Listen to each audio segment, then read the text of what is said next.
l'actualité ce soir, le chef de gouvernement remet le tricolore à l'équipe nationale locale, un acte qui vient galvaniser les poulains de la Bangoura route pour la 5e édition du championnat d'Afrique des Nations prévu au Maroc.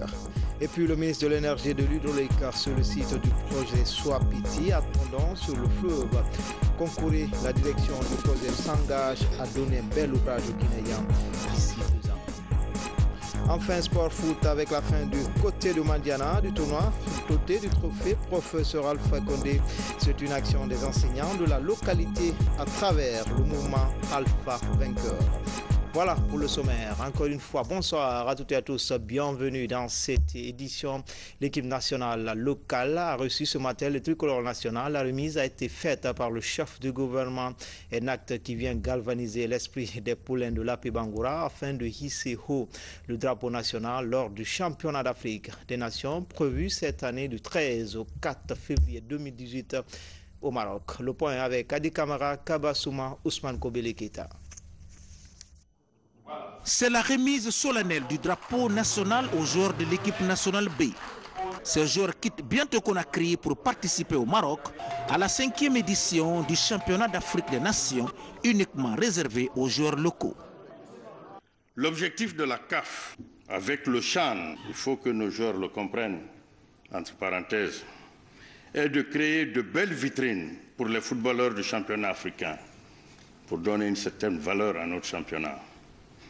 Et donner aux joueurs locaux une chance de s'exprimer au niveau international, c'est largement atteint aujourd'hui par la CAF.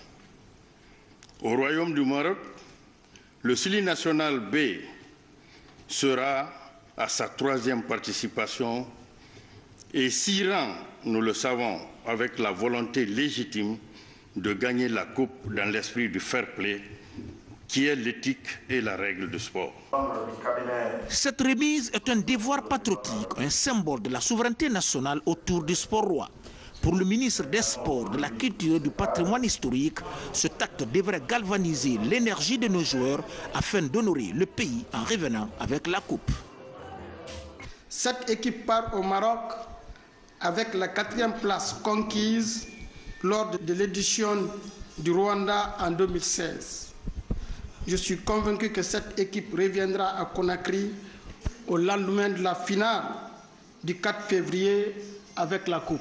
Chers sportifs, la remise de drapeau est un appel à votre sens de devoir patriotique pour la sauvegarde de l'honneur de la patrie. L'engagement, la responsabilité et le patriotisme sont déjà réunis au sein de l'équipe pour remporter ce trophée africain. Je pense que cette fois-ci, on ira faire quelque chose du côté de Casablanca parce que la Guinée, on a des talents et il faut aller montrer ça au royaume chérifien. Et j'espère, grâce à la bénédiction des parents et des frères et sœurs, Inch'Allah, on va venir avec la coupe. Le Premier ministre Mamadou Yula a tout d'abord félicité les joueurs, l'encadrement technique et administratif pour avoir franchi la phase finale de ce tournoi avant de prodiguer d'utiles conseils aux joueurs.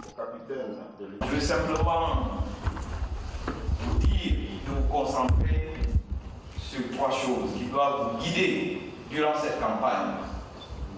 La première des choses, le travail. C'est l'effort qui paye. La deuxième, c'est la discipline.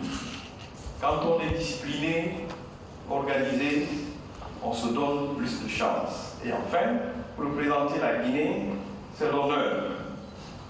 Alors que ces 3 valeurs vous guident durant cette campagne. Au nom de son Excellence, Monsieur le Président de la République, premier magistrat de ce pays, premier supporter de l'équipe nationale et donc premier fan. Voilà, je remets le drapeau à votre capitaine et à son co-capitaine pour vous dire que la Guinée vous regarde et compte sur vous. En tout cas, toute la Guinée compte entièrement sur cette équipe B pour une prestation de qualité avec en prime l'obtention de Dame Coupe. Lancé le 22 février 2015 par le chef de l'État, professeur Alpha Condé, les travaux de construction du barrage de Soapiti vont bon train. Le ministre de l'Énergie était récemment sur place pour constater l'état d'évolution du projet. La direction générale de ce grand projet du deuxième quinquennat s'engage à donner un bel ouvrage aux Guinéens dans les 2 prochaines années. Nabi Kamara. Les travaux de construction du barrage hydroélectrique de Soapiti ont débuté il y a 2 ans. 2 ans durant lesquels la société chinoise CWE, sous l'impulsion de la direction générale du projet, a travaillé nuit et jour pour donner corps à un ouvrage hydraulique qui fournira 300 MW d'énergie électrique. Samedi dernier, le ministre de l'Énergie et de l'Hydraulique est venu visiter ces vastes chantiers au bord du fleuve Concouré, ici à Tondon. De la carrière des matériaux, où seront excavés 4 300 m3 d'agrégats pour le béton aux installations des poutres du tablier, l'atelier d'assemblage des conduites forcées et la cité de l'entrepreneur.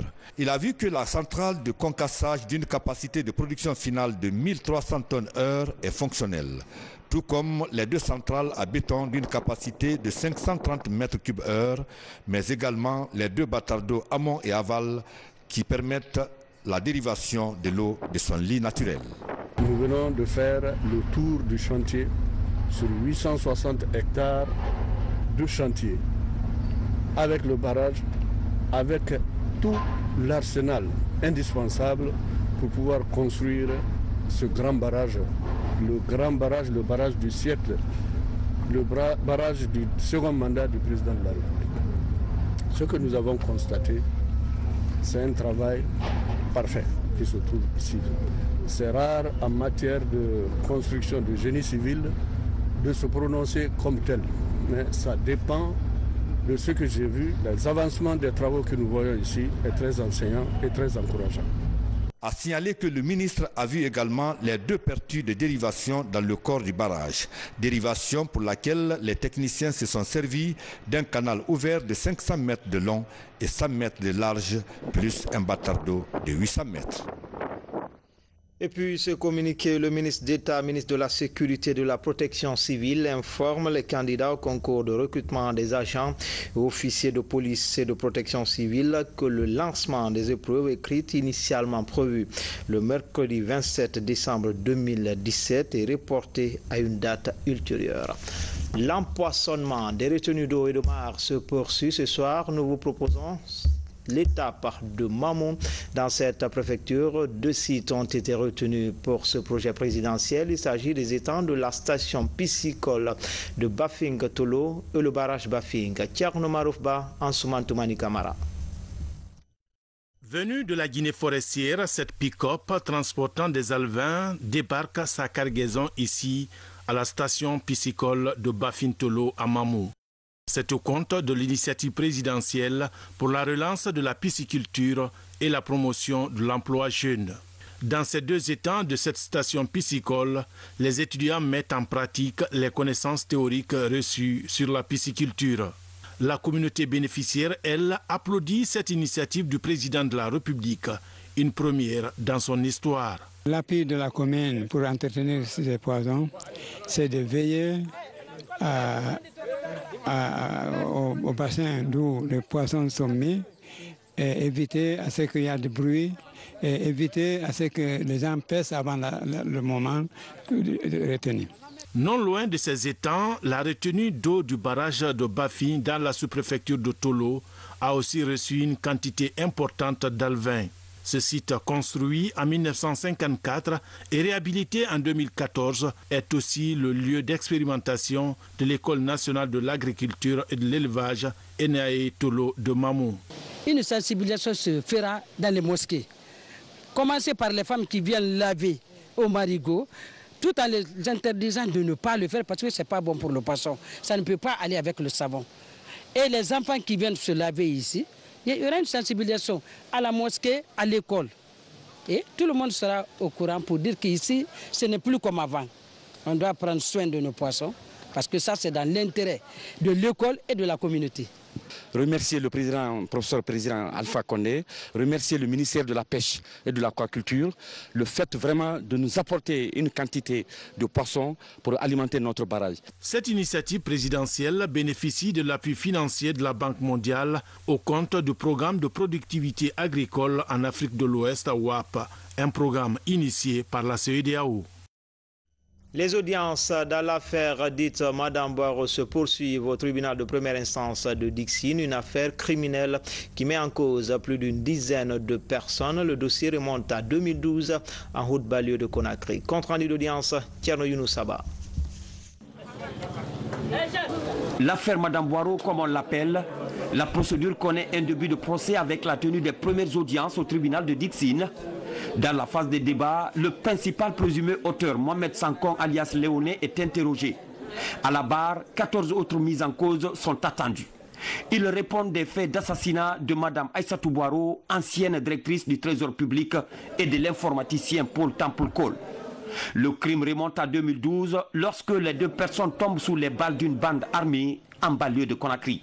Le cas de Mme Boiro est un cas particulier. Si pour les autres crimes, c'est des véhicules qu'on recherchait, pour Mme Boiro, c'était de mettre fin à sa vie. Et nous pensons que un accusé comme Sankon, je ne sais pas quel est l'intérêt pour lui de porter atteinte à la vie de Mme Aïssatou Boiro. C'est pourquoi la partie civile continue à insister et persister que c'est un crime qui a été commandité, que les commanditaires doivent être démasqués. Aux côtés des mises en cause, une équipe d'avocats est constituée pour assurer leur défense. Le collectif d'avocats conduit par Maître Mohamed Abou dénonce une violation de la procédure depuis l'enquête préliminaire. On n'est pas là pour défendre les bandits, on n'est pas mais pour défendre le droit. Et quand ce droit est violé, nous allons crier sur tous les toits que le droit est violé, fût-ce celui d'un bandit. Fût-ce celui d'un bandit. S'ils sont bandits, ils ont commis des actes, ils ont volé des véhicules. Là, c'est un autre cas. Ils n'ont qu'à engager des poursuites dans ce sens. Mais dans l'assassinat de Mme Boiro et de Paul Temple Cole, il faut rechercher les auteurs, les auteurs de ces crimes. En attendant, nous n'avons pas de preuves, en tout cas à l'égard de nos clients ici présents. Le dernier développement dans ce jugement réconforte les parties et tout porte à croire que les responsabilités seront bientôt situées dans cette affaire par le tribunal de Dixine. Les mutilations génitales féminines et les violences basées sur le genre préoccupent le Fonds des Nations Unies pour la population, d'où le lancement d'une campagne de lutte contre ces pratiques. Mamou, en toile de fond, informer, sensibiliser les populations sur les méfaits des VBG. RTG Mamou, Mamadou Paté-Baldé, Mohamed Kourouma. Les violences basées sur le genre et les mutilations génitales féminines sont encore pratiquées en Guinée malgré l'engagement du gouvernement à lutter contre ces pratiques. Face aux conséquences qu'ils pèsent sur la santé des femmes et des jeunes filles, l'association Maison Mère vient de lancer une vaste campagne de sensibilisation et d'information des populations de la région de Mamou. Les violences faites aux femmes sont une réalité dans le monde et la Guinée n'en épargne pas. Elles ont des conséquences néfastes, importantes sur le plan humain et social, économique, et ceci au niveau des femmes, des enfants, des familles et de notre pays en général. C'est pour cela que le gouvernement, avec ses partenaires, renforce continuellement la lutte contre les violences faites aux femmes et les violences basées sur les armes en général. Financée par l'INFPE, la démarche vise à toucher le maximum des populations à Mamou, Dalaba et Apita pour un véritable changement de comportement. Les violences basées sur le genre, c'est vraiment récurrent chez nous. C'est devenu une arme chez nous. C'est devenu un moyen chez nous. À partir de vos générations, les mariages précoces, enfants et enfants, ça va baisser, ça va diminuer. Non à la violence basée surtout sur le genre. La gendarmerie ou la police, nous constituons des appuis pour les agents chargés pour la protection des femmes par rapport aux violences basées à leur rencontre. En même temps, la protection des enfants. Déjà, des équipes d'animation sont en route, munies de boîtes à images, affiches, banderoles et de dépliants pour une opération réussie dans cette campagne d'envergure sur les mutilations génitales féminines et les violences basées sur le genre dans la région de Mamou. Je vous invite à observer le sérieux et la disponibilité afin d'accorder le maximum d'intérêt à la sensibilisation pour qu'au sortir de cette rencontre, vous soyez largement outillés, vos compétences renforcées dans la perspective d'un meilleur accomplissement de votre mission sur le terrain. En prélude à cette campagne, l'ONG Maison Mère a déjà formé les animateurs sur la gestion axée sur les résultats, la gestion administrative et financière propre aux collectivités locales du pays et sur les enjeux de cette campagne. La hiérarchie militaire renforce les capacités opérationnelles des unités de l'armée. C'est dans cette optique qu'un stage de formation de la 3e promotion du certificat technique numéro 1 armes blindées a été organisé. La formation a duré 9 mois et a regroupé 105 stagiaires. Sergent-chef Lamine Sanakamara, il est correspondant de la presse militaire.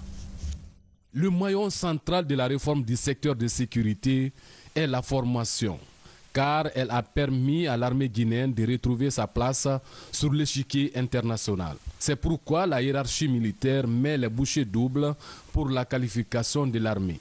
En témoigne cette cérémonie de remise du certificat technique numéro 1 armes blindées. Cette formation, 3e du genre, a regroupé 105 stagiaires. Pour atteindre cet objectif, le centre d'instruction des blindés a mis en place un programme basé sur 3 volets. Des cours de spécialité tels que la tactique blindée, la connaissance du char T-55, le BRDM, le BTR, l'exploitation, des cours interarmes tels que le DIH, la topographie, l'armement, des cours de culture générale tels l'instruction civique afin de faire de nos soldats de meilleurs citoyens. Il aura fallu à ces apprenants 9 mois d'efforts physiques et intellectuels, parfois dans des conditions météorologiques contraignantes, pour atteindre leur objectif.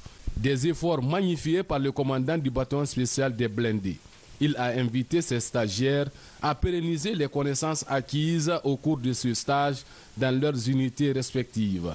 Le laborieux travail accompli par les stagiaires et l'encadrement du CIB est la matérialisation de 2 objectifs fixés par le président de la République, commandant en chef des forces armées guinéennes, à savoir le renforcement des capacités opérationnelles des forces armées guinéennes et la mise à niveau permanente des soldats.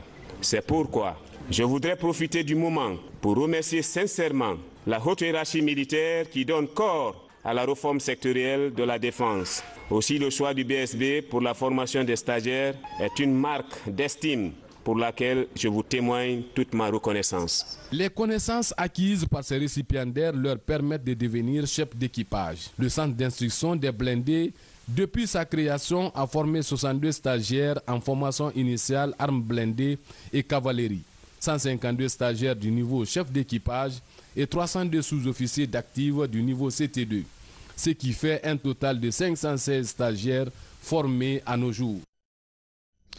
À Boké, éleveurs et vendeurs de bétail se frottent les mains. Un marché à bétail vient d'être construit grâce à la compagnie des bauxites de Guinée avec des installations modernes pour abriter les animaux. Ce nouveau site va contribuer à développer l'élevage. Un engagement communautaire qui s'est traduit aussi dans la construction d'un siège d'une mairie et d'une école. Reportage Thiernos Mandialo. Boké est l'une des régions du pays où la pratique de l'élevage est développée. Mais un déficit entrave l'essor du secteur dans la zone, le manque d'infrastructures adaptées pour la commercialisation. En construire était un des points clés du programme de développement local de la commune urbaine pour créer un cadre idéal de rencontre entre éleveurs, commerçants et bouchers. L'infrastructure est aujourd'hui réalisée grâce à un financement de la compagnie des bauxites de Guinée. Sur la nationale Boké-Gawal, les clés du premier marché à bétail moderne sont remises à la communauté. À Binti-Moudia, une des sous-préfectures de Boké, l'une des préoccupations de la communauté était la construction d'un siège de la mairie. C'est aussi désormais chose faite avec la CBG dans le cadre de la réalisation de ces projets sociaux pour soutenir les communautés riveraines et entretenir un climat de bon voisinage. C'était notre priorité, parce que nous étions tous concentrés à la sous-préfecture. Le sous-préfet, le CV déconcentralisé, la commune et tout. Est-ce que vous comprenez?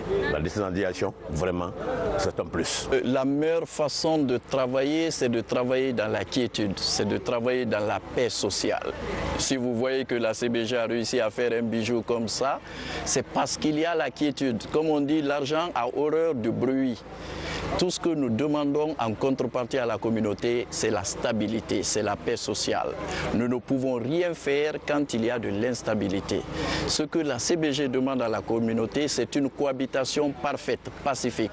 Cette année, ce sont plus de 600 000 $ qui ont été investis dans la construction d'infrastructures à caractère social dans les préfectures où évolue la CBG, comme à Gawala. Ici, la rénovation et la clôture du lycée Alpha Yaya Diallo, construit en 1935, contribuent à revaloriser l'éducation. Autre secteur prioritaire dans les investissements communautaires.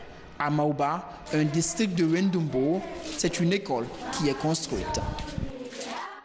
À Kankan et à Mandiana, les infrastructures ont permis de changer la physionomie des villes. Mais ce qui polarise l'attention, c'est la qualité des travaux de la route Kankan-Mandiana sur une distance de 87 km. L'entreprise Guy Thérèse a réalisé 17 km.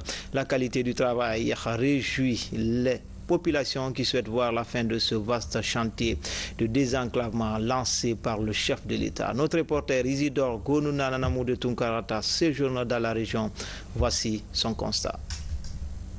Dans le Nabaya, de nouvelles infrastructures ont donné à la ville une touche particulière. La cité de Kankan devient de plus en plus attractive. Une politique du professeur Alpha Condé qui fait du chemin à l'intérieur du pays. À 87 km de Kankan, la ville de Mandiana aussi s'inscrit dans la même dynamique. Ici, la ville se modernise peu à peu. Une véritable mutation qui soulage les populations. Mandiana vraiment s'est réjoui. Mandiana ne s'est pas trompé de choix parce que c'est ce que nous avons senti à lui.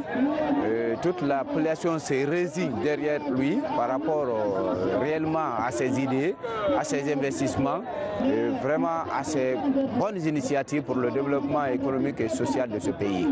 L'autre acte du chef de l'État qui retient l'attention des populations à Kankan et à Mandiana, c'est bien la qualité des premiers travaux de la route Kankan-Mandiana.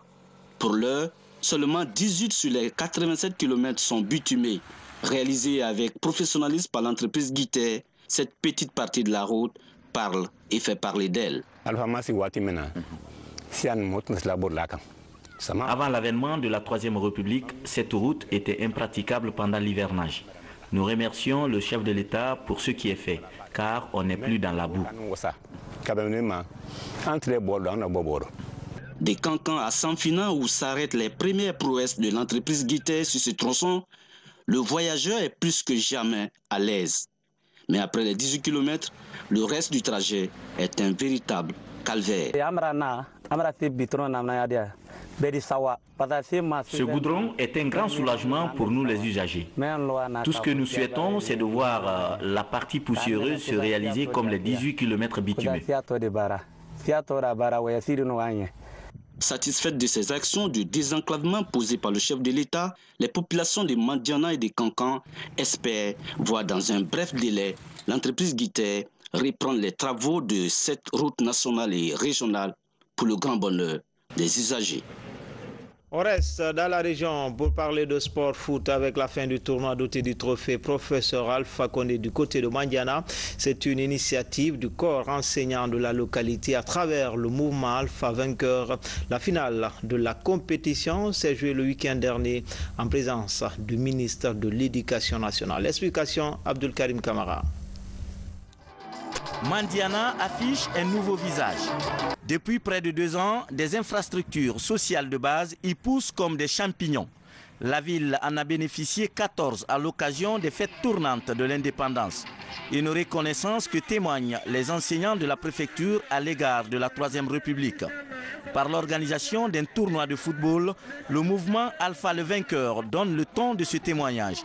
La compétition est dotée du trophée professeur Alpha Condé. Nous avons donné le nom au professeur Alpha Condé pour lui signifier que Mandiana est toujours avec lui et que Mandiana souhaite toujours vraiment qu'il continue avec ses œuvres, tout ce qu'il a fait vraiment pour ce pays. Vraiment qu'il était à l'honneur pour nous de nous donner le nom du trophée. Au départ, le tournoi regroupe 8 équipes. La finale oppose les deux places fortes traditionnelles du football de Mandiana. Le FC Piment Rouge en noir et la génération Noumoussoulou en bleu. Au terme des 90 minutes, les Noirs l'emportent sur le score de 1-0. Dans l'ensemble, je demande aux enseignants de se donner d'emblée, de donner plus d'encadrement, de se donner parfaitement, parce que la jeunesse dont nous avons la responsabilité de gérer aujourd'hui, c'est le futur de la Guinée. C'est pour cela que ces enfants-là doivent nous écouter. Et pour qu'ils nous écoutent, il faut qu'on se mette au travail et qu'on prouve effectivement que l'effort fait l'effort. La compétition a commencé depuis le 1er décembre dernier. Pour cette première édition, des jeux de maillot sont offerts aux deux finalistes. Les primes de participation sont aussi décernées à toutes les équipes du tournoi. La diffusion des sélections de nos séquences fortes de l'année 2017 a été également marquée par des réaménagements. Au niveau de l'équipe gouvernementale, des départs et arrivées sont enregistrés pour une meilleure efficience de l'action de gouvernement Yula. Retour sur les intentions des promus dans ce best-of de la rédaction.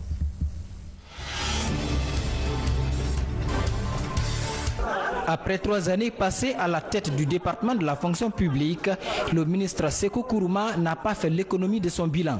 Un bilan marqué par l'assainissement des fichiers, l'opération de biométrie, la revalorisation du statut des retraités ou encore le recrutement de près de 14 000 nouveaux fonctionnaires. Un bilan non exhaustif, terni par la dernière crise liée au recrutement des contractuels de l'éducation. Pour poursuivre les réformes au sein de l'administration et la modernisation, Sékou Kourouma passe le témoin à Billy Nankouma Doumbouya, l'ancien conseiller. J'exhorte chacun de nous à donner le meilleur de lui-même et à apporter une contribution significative à l'édification de l'œuvre commune à travers l'instauration et le développement d'un esprit d'équipe, de partage, de cohésion et d'entente pour une synergie et une complémentarité. Au ministère de l'Environnement, Christine Sagno est comptable de 13 mois de gestion. Dans un secteur où tout apparaît prioritaire, la nouvelle ministre mise sur des projets tangibles. Comme par le passé, il porte entre autres sur la restauration de couverts végétal et la protection des écosystèmes. La promotion de la bonne gouvernance environnementale, le suivi de la mise en œuvre des accords multilatéraux sur l'environnement, la gestion durable des ressources naturelles et l'amélioration du cadre de vie des populations sont des défis majeurs à relever. Après 4 ans et demi passés à la tête du département de l'action sociale, Sanaba Kaba passe le témoin à Maria Massila. Madame Djabi Hadja Maria Massila compte intensifier les efforts dans la lutte contre les pratiques qui freinent l'épanouissement des couches vulnérables. La protection, l'autonomisation sociale et économique des couches vulnérables reste d'actualité et se heurte à des obstacles qui méritent d'être évoqués. Il s'agit notamment des obstacles liés à leur accès aux services sociaux de base, à la pleine jouissance de leurs droits fondamentaux, à la faible et ceux liés à la faible représentativité des femmes dans la vie publique et politique.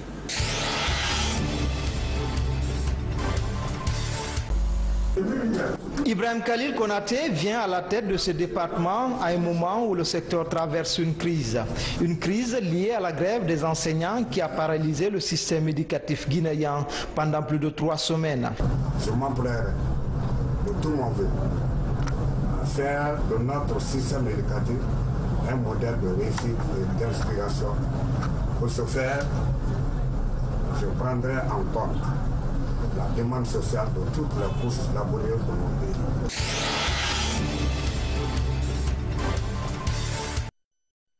Habitat, urbanisme et aménagement de la ville, un département de tous les défis. Pour les relever, l'ancien ministre de l'enseignement préuniversitaire a la confiance du chef de l'État. Le ministre Kourouma mesure déjà l'immensité de la tâche. Mais pour lui, la priorité des priorités sera d'abord la récupération des domaines de l'État avant d'engager une lutte sans merci contre les constructions anarchiques. Le ministère de la Ville et de l'Aménagement du territoire a besoin de réformes. Nous avons la responsabilité d'offrir à nos compatriotes un cadre de vie décent, en adéquation avec un monde dynamique où l'installation des hommes dans des zones déterminées est souvent un casse-tête.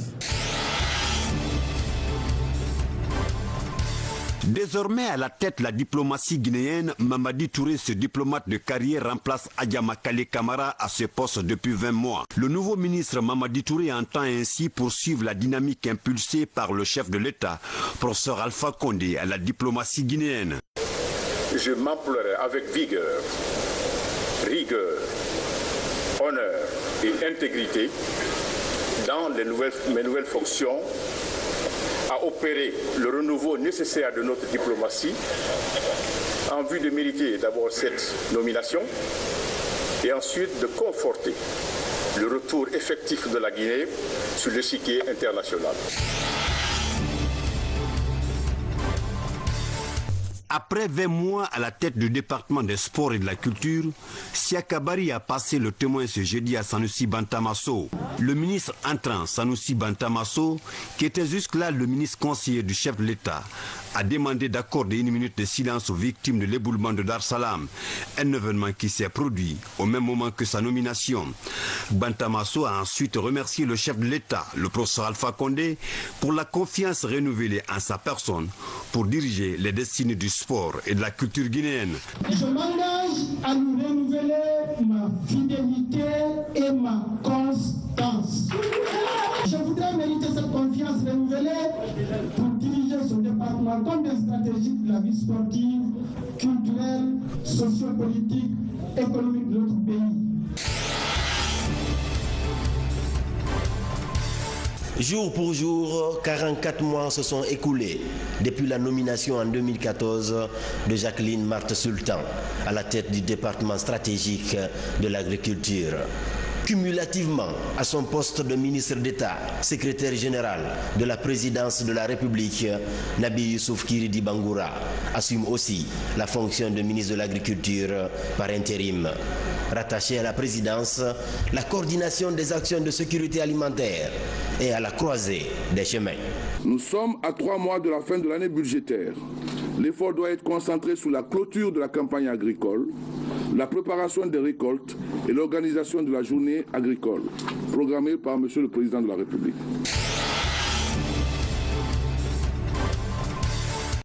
Enfin, suite au décès de Passibamba Mansari, correspondant régional de l'agence guinéenne de presse et coordinateur de la CONASOC dans la région administrative de Farana, décès survenu le lundi 25 décembre 2017 à Conakry des suites de maladies, la coalition nationale des organisations de la société civile guinéenne informe que les obsèques seront organisées de la façon suivante. La levée du corps est prévue à Conakry à la morgue de l'hôpital Ignace Dine le mercredi 27 décembre 2017 à 5 h du matin. Un symposium à son honneur sera organisé à Farana le même jour. 3, l'enterrement est prévu à Kissidougou le même jour. Que son âme repose en paix. Amen. C'était tout pour ce soir. Grand était le plaisir pour moi de vous servir. À demain, même heure, même chaîne, avec toujours le même plaisir.